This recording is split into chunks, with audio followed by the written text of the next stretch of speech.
रहा है कि सफलता नहीं मिल रही किसानों को। किसानों को सफलता बराबर मिल रही है और सरकार को समझ आ रही है। सरकार अभी थोड़ा सा जरा इंतजार कर रही है। सरकार को इंतजार करने दो जब तक सरकार चाहे, जब सरकार को सुविधा हो, जब सरकार समझ ले, उसकी ईडी और सीबीआई और जितनी एजेंसियां हैं वो बता दें कि अब सरकार जाने वाली है, तब सरकार आगे वार्ता कर ले। किसान बैठा है, कोई जल्दबाजी नहीं है, बहुत तसल्ली पूर्वक किसान अपनी शांति के साथ यहाँ बैठा रहेगा और बिल्कुल इंतजार करता रहेगा। सरकार को जब जरूरत हो, लगे कि अब किसान से बात करनी चाहिए, तब बात कर ले। किसान आंदोलन चला रहा है और अपना जो प्रक्रिया उसे करनी है वो कर रहा है तरीके से। लेकिन सर जो तंबू लगे हुए हैं बाकायदा, यहाँ पर हजारों तंबू हैं, सुनने में ऐसा आया है, आज सूचना मिल गई है सभी को कि तंबुओं में जो है पथराव किया गया है खोड़ा कॉलोनी की तरफ से। आरोप ये भी है कि कुछ बीजेपी के कार्यकर्ता हैं जो ऐसा करते हैं, किसानों के ऊपर जो पथराव करते हैं। सही बात। अगर देखो, अगर ऐसा होता है तो रात को यहाँ पुलिस रहती है, जिम्मेदारी बनती है अधिकारियों की भी। और अगर उसके बाद भी ऐसा होता है तो ये साजिश है। साजिश वही वाली है जो पहले हुई थी, आज 3 महीने पहले। तो ये साजिशें चलती रहेंगी किसानों के साथ। किसान को ऐसी साजिशों से कोई ज़्यादा दिक्कत नहीं है, सब सामना कर लेंगे। लेकिन सरकार को मानना पड़ेगा, सरकार चाहे जितने यंत्र खोल ले, लेकिन सरकार को अपनी सही जगह पे आना पड़ेगा। ये किसान मजबूर कर देगा सरकार को ये बिल मानने से और सरकार को कानून वापस लेने से। हरियाणा में आज जो है, जो पंजाब में घटना हुई उसके विरोध में आज प्रदर्शन करने के लिए कहा गया था। प्रदर्शन कौन कर रहा है मुझे जानकारी नहीं। पंजाब में बीजेपी के लोग, उन्होंने प्रदर्शन के लिए आज कॉल दिया था। ये देखो, बीजेपी के लोगों की बात मत करो। अब जो लोग नेता हैं अपनी आबरू बचाने के लिए और अपनी इज्जत बचाने के लिए और अमित शाह और मोदी जी की आंखों का तारा बनने के लिए ये सब नौटंकी हो रही है। बीजेपी में अब कुछ नहीं रखा है, बीजेपी का काम खत्म हो लिया है। और काम खत्म नहीं हो लेता तो इन्होंने ये कहा था कि किसान चौपाल लगाएंगे, तो गाँव में निकलते ना, क्यों नहीं निकले? तो इसलिए मैं आपको बता देना चाहता हूँ, भ्रम की कहानी अब खत्म हो गई, बीजेपी खत्म हो गई। अब जो है सिर्फ बीजेपी के वो कार्यकर्ता रह गए जो अंधभक्त हैं, जिनको 500 रुपए पेट्रोल खरीदनी है, 2000 रुपए का सिलेंडर खरीदना है, 50 रुपए की रोटी खरीदनी है। तो वो ऐसे तो हर जगह रहते हैं, उनका हमें टेंशन नहीं। देश का किसान, देश का जवान, देश का मजदूर एक प्लेटफार्म पे आ चुका। सरकारी पैसा खर्च करना, सरकारी एजेंसियों को लगा देना, सरकारी मशीनरी को दुरुपयोग करना,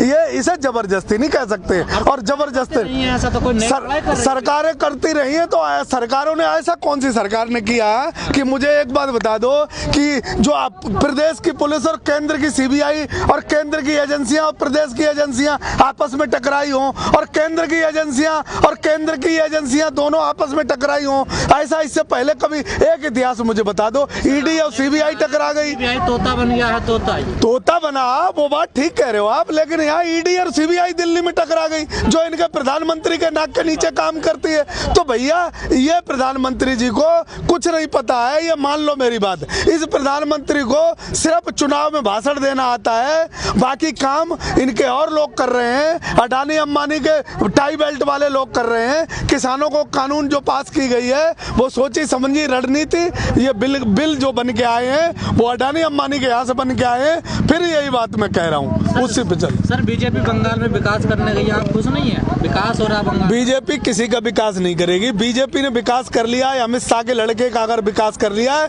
वही बतेरा है। और रविशंकर प्रसाद ने अगर बिहार के विकास के नाम पे अपने बेटे का विकास कर लिया है वही बतेरा है। बीजेपी के अब हमने देख लिया है और देश के सभी नौजवानों ने और युवाओं ने देख लिया है कि बीजेपी ने विकास किया तो अपना किया है, जो कार्यालय बना दिए 5 स्टार, और बीजेपी ने विकास किया तो 15 उद्योगपतियों का किया। बीजेपी के बस का विकास करना नहीं है। बीजेपी के बस का है तो एक काम है कि आपस में लड़ाना और हिंदुस्तान को बांटना। अब ये बात समझ गए, अब ये ऐसा होने नहीं देंगे। बांग्लादेश गए मोदी जी का भी दौरा, उन्होंने कहा कि बांग्लादेश की आजादी की लड़ाई में मैं आंदोलन जेल में गया। यार मैं पहले भी तुमसे एक बार कह चुका हूँ कि राजगुरु की फांसी के बराबर वाला तख्ता प्रधानमंत्री जी किसी दिन ये कहेंगे कि उस पर मैं खड़ा था और मुझे भी फांसी हुई थी। तो इन बातों में मत जाओ। मैं आपसे, मेरा निवेदन है कि प्रधानमंत्री जी जो कहते हैं उस पर गौर मत दो, क्योंकि ये दुनिया का सबसे झूठा प्रधानमंत्री है। इस प्रधानमंत्री की बात दुनिया ने मानना छोड़ दी, अब आप लोग भी सुनना छोड़ दो।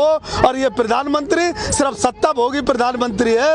ये प्रधानमंत्री फिर सिर्फ ये सत्ता में आना जानता है, लोगों को बहकाना जानता है, और बाकी कोई एजेंसी ऐसा काम नहीं कर रही है कि जो देश के लिए आने वाले 10 साल 20 साल के लिए देश में कुछ लाभ हो। कोई लाभ होने वाला नहीं। तो मान रहा है प्रधानमंत्री की बात, कई बार करके रिपीट दिखा रहा है। कौन?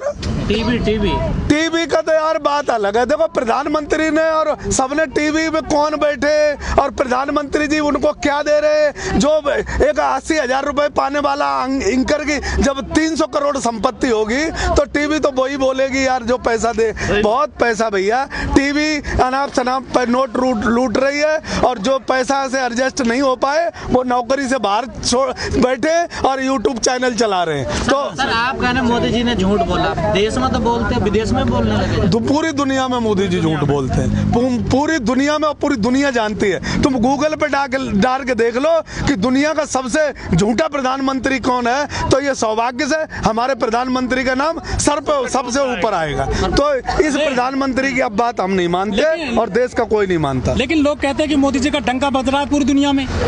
दुनिया में डंका कौन सी दुनिया में बज रहा है? अगर दुनिया में ही डंका बज रहा होता, देखो इस हमारे प्रधानमंत्री ने सारे के सारी मुस्लिम कंट्रियों को पैसा देने का इस देश से काम किया है। पीएफ केयर फंड में अरबों रुपए आया, और पूरे कोरोना काल में इस प्रधानमंत्री ने अपने लोग भूखों मरते रहे, अपने लोग प्यासों मरते रहे, कोरोना में लोग तड़पते रहे, और हॉस्पिटलों में जाने चली गई, और हॉस्पिटलों में इलाज करने वाला कोई नहीं था। जो नर्सें थी उनकी सैलरी रोक दी गई। डॉक्टरों को जो है फंड देने पे और वो उनका बीमा डबल करने पर क्या क्या सुविधाएं देने के लिए बोला गया था। किसान की डबल आय, बहुत देश में सपने दिखाए गए और कोई सपना पूरा नहीं किया गया। हर व्यक्ति के साथ अगर दिया तो धोखा दिया। नौकरी वालों को नौकरी से बाहर निकाल दिया। सरकारी नौकरी वालों को जबरदस्ती वैक्सीन लगाई जा रही है और सरकार अपना आंकड़ा दिखा रही है। कुछ नहीं है भाई साहब, बस देश रो रहा है, किसी भी तरीके से अपना समय काट रहा है। किसी कानून को लेकर के सुप्रीम कोर्ट में जो कमेटी बनी थी, अब वो रिपोर्ट सुप्रीम कोर्ट को सौंप दी गई है। क्या लगता है सुप्रीम कोर्ट के ही रास्ते से आंदोलन? भाई सुप्रीम कोर्ट में जो कमेटी बनी थी उसमें कुछ लोग तो छोड़ के भाग गए थे। कोर्ट कमेटी बनी थी, अब उस कमेटी ने जो रिपोर्ट दी है सरकार उस पर भी हमें लगता है क्या मानेगी क्या नहीं मानेगी, क्योंकि सरकार ने अपने कहे हुए वादे और अपने किए हुए कामों पर ही पता नहीं किया है आज दिन तक। सरकार वो चलाते हैं जिनको ये कानून जो लाए थे, और वो कानून किसी भी तरीके से मुझे लगता है कि सरकार का अगर बस की बात होती तो सरकार चलती है वोट से। सरकार को वोट की चिंता नहीं है, तो इसका मतलब अडानी अंबानी की चिंता है। सुप्रीम कोर्ट की बात माननी पड़ेगी ना। सुप्रीम कोर्ट की बात तो हमने बहुत मान ली, और सुप्रीम कोर्ट की सरकार ने कौन सी मान ली? कौन सी बात सरकार ने सुप्रीम कोर्ट की मानी?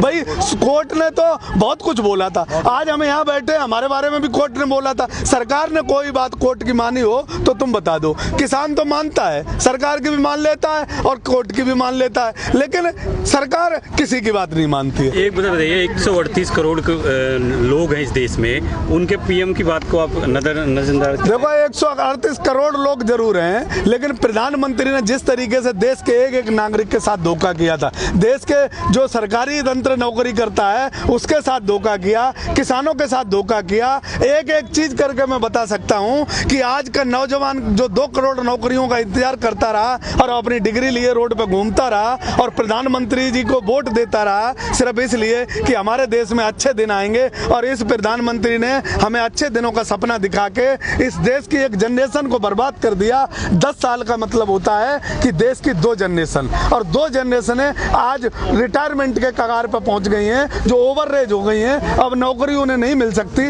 वो जनरेशन आज डिग्री लेकर रोडों पर घूम रही है और उन्हें 10,000 रुपए लोन के लिए कह दिया जाता है, और उन्हें नाले से पाइपिंग में से गैस निकालने को कह दिया जाता है, उनको पकौड़ा बेचने को कह दिया जाता है। तो मैं ये कहता हूं कि इस प्रधानमंत्री ने देश का विश्वास खोया है। देश इस प्रधानमंत्री से दुखी है। अगर कोई चाटुकार लोग 500 रुपए डीजल पेट्रोल खरीदना चाहते हैं तो वो खरीदे, लेकिन देश का मजदूर, देश का किसान और देश का नौजवान और देश का व्यापारी इस लायक नहीं है, छोड़ा प्रधानमंत्री ने कि वो ये सब चीज कर पाए।